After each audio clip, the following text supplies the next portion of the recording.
Episode 3, Jump Like on the Moon. Hi friends, it's me, Ah Bao, and this is Star Buddy. Today we're going to learn about something amazing. Gravity. It's what keeps your feet on the ground. But did you know, on the moon, you can jump way higher? Let's explore why. Gravity is a force that pulls things down to the ground. That's why we don't float away. But the moon's gravity is much weaker, only 1/6 of Earth's. So, if we were on the moon, we'd float and bounce like this. Even heavy astronauts can bounce like balls on the moon. Let's do a quick Earth jump. Now a slow moon jump. Whee! Which one pulls harder, moon or the Earth? Yes, correct. It's the Earth.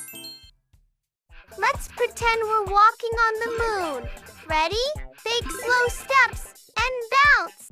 Great job, space friends. We learned that gravity pulls us down, but on the moon, it's much weaker. That's why jumping on the moon is so much fun. Thanks for learning with me and Star Buddy. See you next time. Bye.